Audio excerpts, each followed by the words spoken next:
성경 베드로전서 4장 10절과 11절에서는 하나님을 믿는 성도가 어떤 자세로 하나님을 섬겨야 할 것인가, 봉사해야 할 것인가에 대해서 말씀을 하십니다. 여기서 주시는 말씀은 우리가 하나님께로부터 받은 것을 가지고 하나님을 섬기는 청직이라고 하는 것입니다.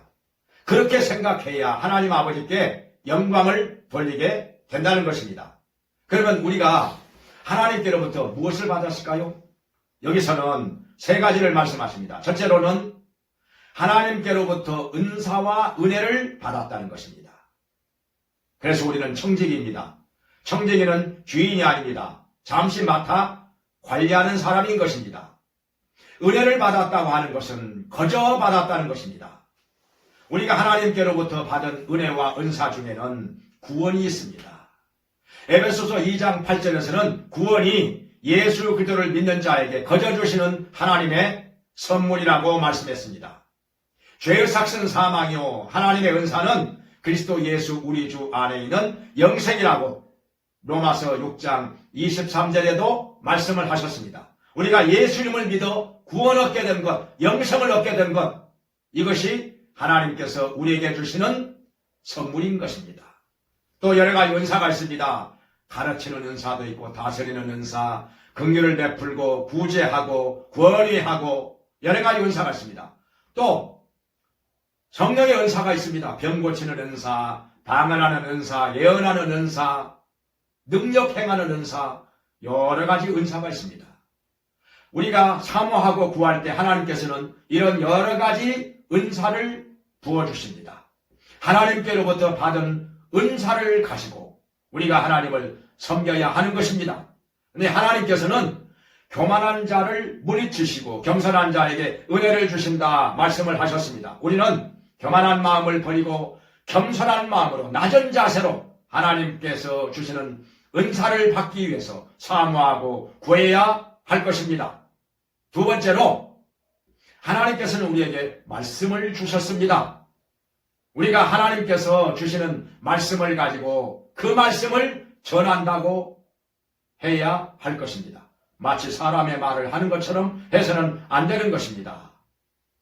하나님의 말씀을 전하는 자는 하나님께서 주시는 말씀을 전하는 것 같이 하여 하나님께 영광을 돌리라는 것입니다. 그래서 우리는 말씀을 전하기 전에 먼저 하나님께 구해야 합니다. 말씀을 주시옵소서.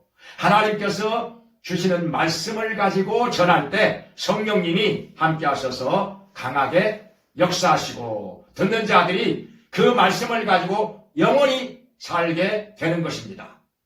또한 우리는 성경을 읽어놓고 설교를 할 때 성경만 읽어놓고 사람이 하고 싶은 얘기하면은 은혜를 받을 수는 있겠으나 정확하게 하나님의 말씀이라고 할 수가 없는 것입니다.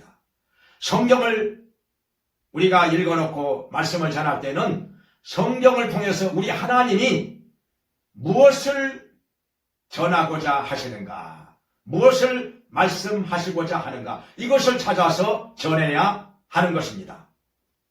그 다음에 세 번째로는 하나님께서 공급하시는 새 힘으로 봉사하는 것 같이 하라는 것입니다. 사람의 힘은 제한이 되어 있습니다. 언젠가 피곤하고 지치게 됩니다. 넘어질 수도 있습니다. 주저앉아 버릴 수도 있습니다. 그런데 하나님께서 공급하시는 힘은 다함이 없습니다. 계속해서 부어주시고 공급하시기 때문에 하나님께서 주시는 힘을 가지고 봉사하는 사람은 절대로 지치지 않습니다. 낙심하지 않습니다. 주저앉지 않습니다. 성경 이사야서 40장에 말씀하시기를 소년이라도 넘어지며 자빠진다고 했습니다. 장정이라도 피곤하고 곤비한다고 했습니다. 그런데 하나님을 앙망하는 자, 바라보는 자는 새 힘을 얻으리니 독수리가 날개치며 올라감같이 창공을 가지고 날아간다는 것입니다. 힘있게 전진한다는 것입니다. 우리 하나님께서는 피곤한 자에게 능력을 주시고 무능한 자에게 새 힘을 주신다고 이사야서 40장 28절에 말씀을 하셨습니다. 하나님께 구하면 됩니다. 하나님을 바라보고 의지하면 됩니다. 하나님께서는 계속해서 우리에게 새 힘을 부어주시고 능력을 부어주십니다. 이 어려운 시대를 살아가면서 우리가 하나님께서 주시는 새 힘과 능력을 받아가지고 살아간다면 우리는 낭망하지 않고 지치지 않고 힘있게 능력있게 살아갈 수가 있을 것입니다.